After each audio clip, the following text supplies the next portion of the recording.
Welcome to Nerd Alert, especially you live stream. Today we have a special guest with us. He's a good friend of mine, but he's also super talented in many different ways. He's the editor-in-chief of Nerdist, Mr. Brian Walton. Hello. Hello, Brian. Hello. It's good to have you here today. I think you have a great voice to be able to talk about all these different things. You, of course, help write Nerdist I do have news. a great voice. Yes, it's radio, perfect.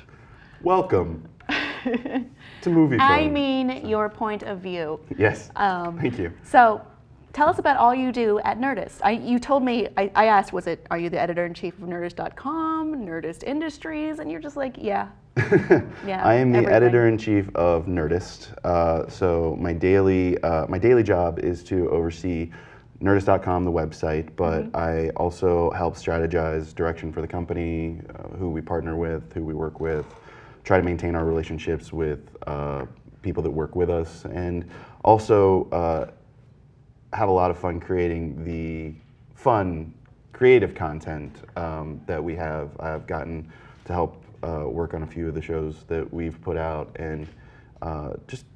What shows do you work on? Well, we didn't, Is it not official?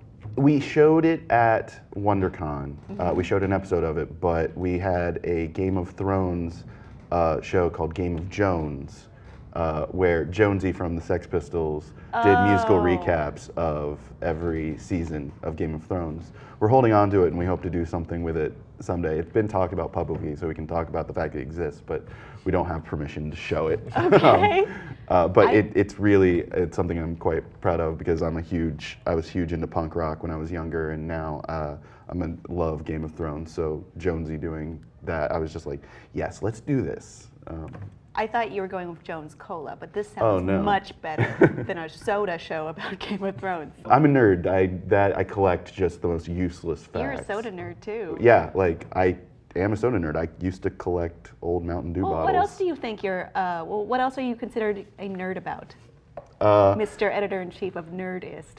I think I'm a nerd generalist for the most part, because I love everything. There are video games I absolutely adore.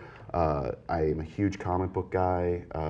I read a lot of Marvel. X-Men was my gateway drug. It is very much so.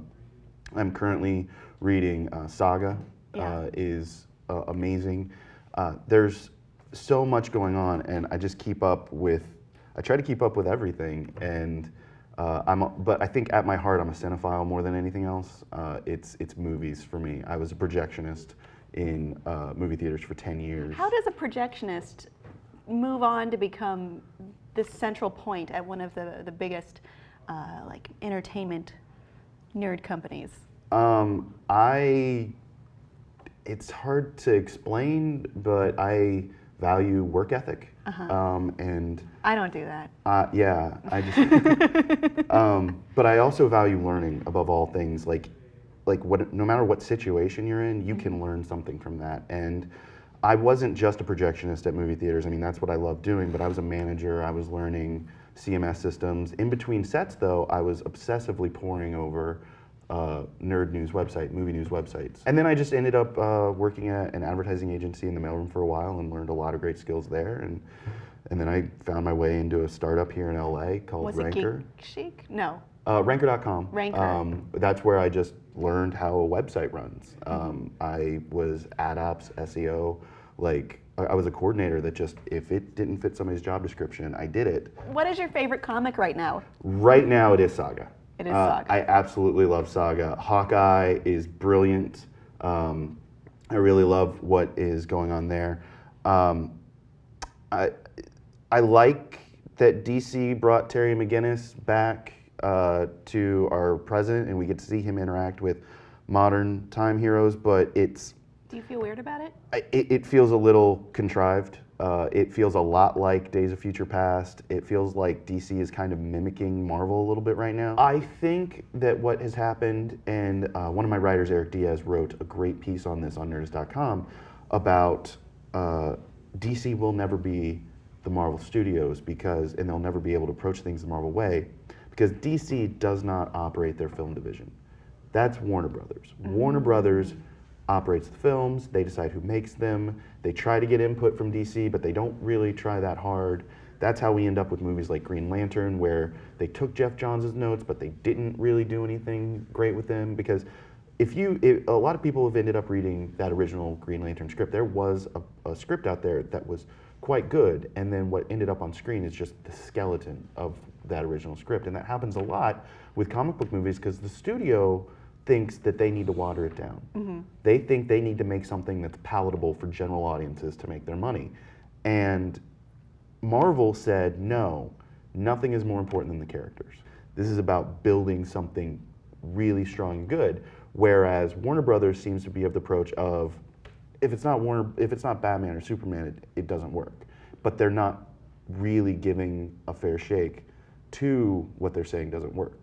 Mm-hmm. I can't say, if they say Green Lantern doesn't work, that's not fair. Green Lantern does work. The Green Lantern you made didn't work. Right.